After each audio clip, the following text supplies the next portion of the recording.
खड़गपुर नाम की बस्ती में ढोंडू नाम का एक नमूना रहता था, जो किसी को तवज्जो नहीं देता था। हर वक्त अपनी जिद में मसरूफ रहता था और उलझ जाता था। क्यों जनाब ढोंडू, कैसी है भैंस की तबीयत? जनाब, भैंस का तो इंतकाल हो गया। क्यों, किसी तबीब को क्यों नहीं बुलाया था? तबीब आता तो 200-400 का नुकसान हो जाता। अरे खफ्ती, अब 2 लाख की रकम का नुकसान हुआ, उसका क्या? मन मर्जी करेगा तो नुकसान मिलेगा। गर्मी की इब्तिदा होने वाली थी। ढोंडू ने तरबूज की खेती करने की सोची। बाजार से बीज लेकर आया और बो दिए। खाद और सिंचाई का भी अच्छे से ख्याल रखा और कुछ दिनों बाद खेत में तरबूज के तने निकलने लगे। ऐसे ही कुछ दिन बीत गए। ढोंडू खेत में आया और उसने देखा कि किसी भी तने में फल नहीं आया था। ये देखकर ढोंडू मायूस हो गया। बीज ही नकली था, एक भी फल नहीं आया। अब तो सारे पौधे उखाड़ फेंकने होंगे। ऐसा कहकर ढोंडू सब तने उखाड़कर फेंकने लगा। एक आखिरी तना बचा था। ढोंडू उसको भी उखाड़ने वाला था कि उसकी नजर तने पर लगे एक छोटे से तरबूज पर पड़ी। इस बेल को हिफाजत से रखता हूँ, फल बड़ा हो जाएगा तो खाने में उम्दा रहेगा। ऐसा कहकर ढोंडू घर तशरीफ ले आया। कुछ दिन गुजर गए। तने पर लगा तरबूज बड़ा होने लगा, रोज रोज बड़ा होने लगा, हद से ज्यादा बढ़ने लगा और बढ़ते बढ़ते कोहे तूर जैसा बड़ा हो गया। ढोंडू खेत पर आया तो तरबूज को देखकर उसके होश फाख्ता हो गए। उसकी खुशी का कोई ठिकाना नहीं रहा। तरबूज पर चढ़कर ढोंडू नाचने लगा और चीखने लगा। ढोंडू की आवाज सुनकर सारा गांव उसके खेत पर पहुंच गया और तरबूज को देखकर वो हैरत ज़दा हो गया। ये तरबूज है या पहाड़? ऐसा तरबूज तो जिंदगी में देखना नसीब ही नहीं हुआ।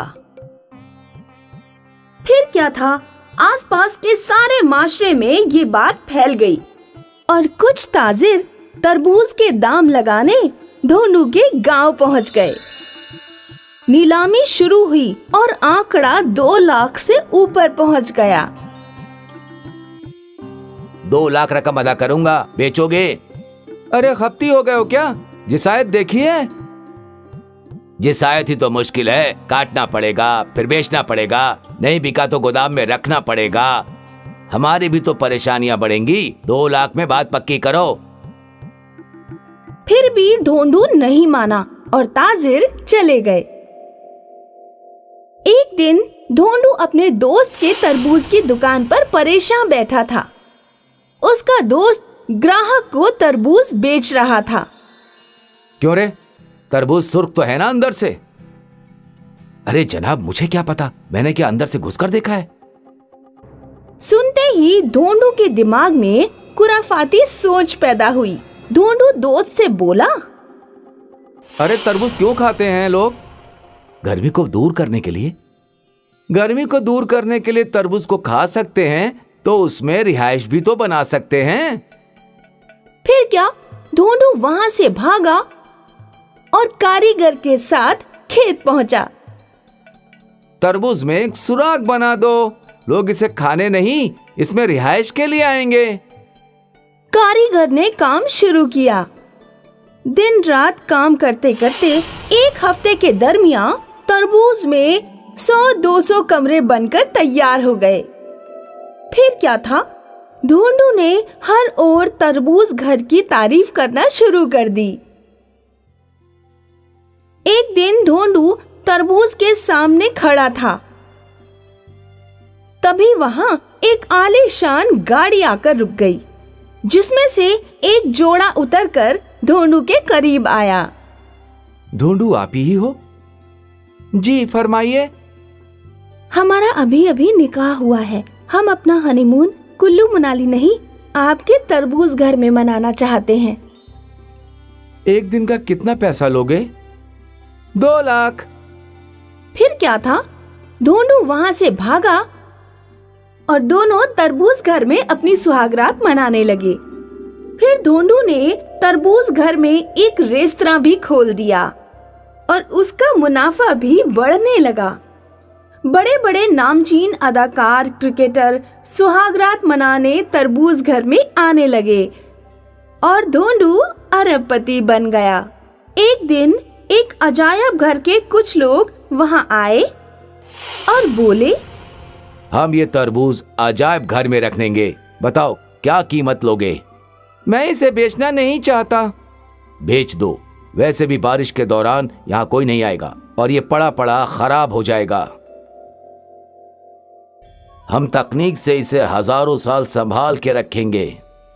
फिर भी धोंडू नहीं समझा और जो होना था वही हुआ।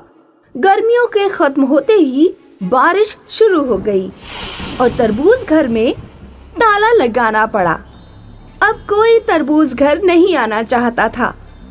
बारिश की वजह से धोंडू भी 2 हफ्ते घर में कैद रहा। जैसे ही बारिश थमी,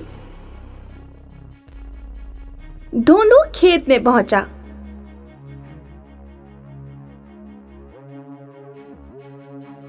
पहुंचकर उसने देखा कि तरबूज घर जमीन पर गिर चुका था। खौफनाक बदबू फैली हुई थी। ये देखकर धोंडू सीना पीट पीट कर रोने लगा। या खुदा, ये क्या हो गया? या खुदा, ये क्या हो गया? ये क्या हो गया? अगर मैं अजाब घर वालों की बात मानता, पैसे भी मिलते और सम्मान भी। अब तो सब खत्म हो गया। इस तरह धोंडू की मनमर्जी उसकी बर्बादी की वजह बन गई। राघव और लीला बाबा जान के इंतकाल के बाद अपनी माँ के साथ नानी के घर चले गए थे। नानी को वजीफा मिलता था, उसी से सारे लोगों का खर्चा चलता था। लेकिन एक रोज नानी की अचानक तबीयत खराब हो गई। नानी ने राघव लीला को अपने पास तलब किया। सुनो लीला और राघव, शायद मेरा आखिरी वक्त है। मैं तुम दोनों को एक बात बताना चाहती हूँ।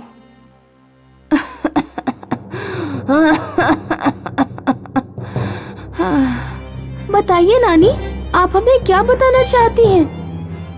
इस घर में क्या नानी? इस घर में एक तिलिस्मी। नानी, नानी, इस घर में तिलिस्मी क्या? उठो नानी। नानी अपनी बात पूरी करने से पहले ही इंतकाल फरमा गई। नानी के मुंतकिल होने के बाद वजीफा मिलना बंद हो गया।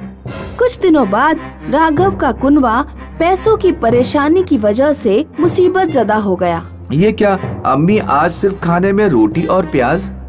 बेटा, घर का राशन खत्म हो चुका है, लेकिन तुम बेफिक्र रहो। कल से मैं घर जाकर लोगों के कपड़े धोने का काम करूंगी, फिर शायद सब ठीक हो जाए। अम्मी, तुम अकेले क्या काम करोगी? मैं भी कुछ काम करूंगा और पैसे कमाऊंगा। तुम क्या काम करोगे बेटा? तुम्हें अपनी पढ़ाई भी तो मुकम्मल करनी है। पढ़ाई तो दिन में होती है अम्मी, मैं रात में चौकीदारी का काम करूंगा। राघव की माँ कपड़े धोने लगी, राघव चौकीदारी करने लगा और लीला घर का काम संभालने लगी। राघव और राघव की माँ दोनों काम करने के बावजूद घर का खर्चा बहुत मुश्किल से चला पा रहे थे। माँ को लीला की शादी की भी फिक्र रहती। माँ, आप खाना क्यों नहीं खा रही हैं? इतनी चिंता क्यों करती हैं?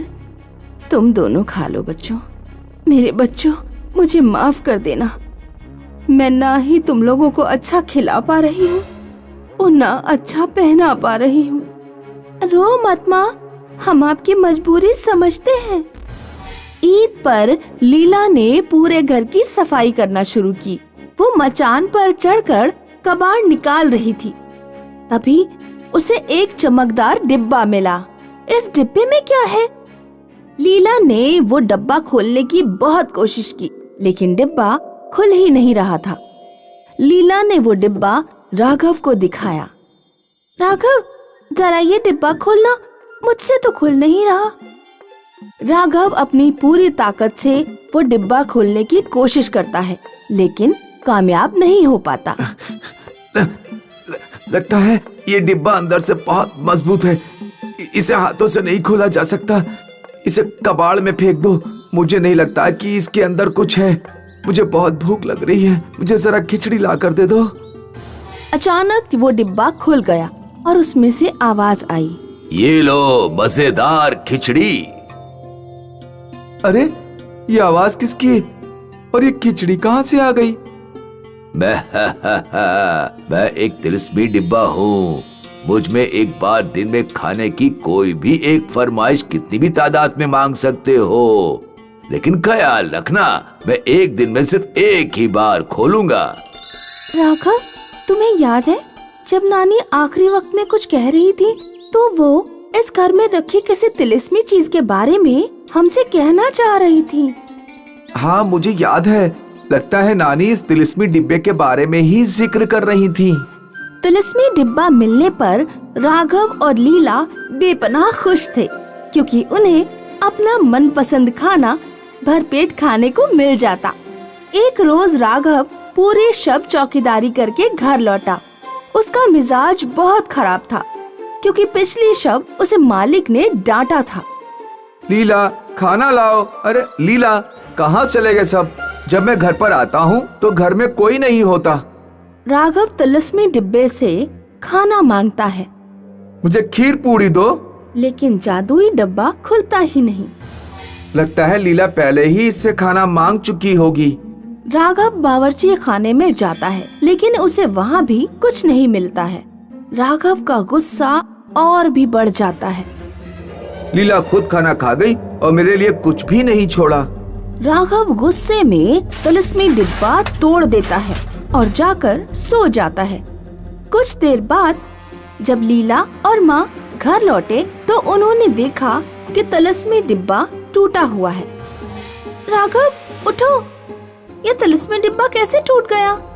इसे मैंने तोड़ा है, क्योंकि तुम्हें सिर्फ अपना ख्याल रहता है। मैं कल शाम का खाना खाया हुआ हूँ और अब दोपहर हो रही है। तुमने तिलिस्मी डिब्बे का खाना निकाल कर खा लिया और मेरे लिए कुछ भी नहीं छोड़ा। मैंने तुम्हारे लिए खाना ऊपर मचान पर रखा था, मैं अभी लेकर आती हूँ। ये देखो खीर पूड़ी, ये इसलिए मैंने मचान पर रखी थी क्योंकि बिल्ली अक्सर बावर्ची खाने में घुस जाती थी और खाना खराब कर देती थी। तब राघव को अपने किए पर अफसोस होता है, लेकिन अब अफसोस करने से क्या फायदा जब चिड़िया चुग गई खेत। तभी तो कहते हैं कि गुस्से में आकर कोई काम नहीं करना चाहिए।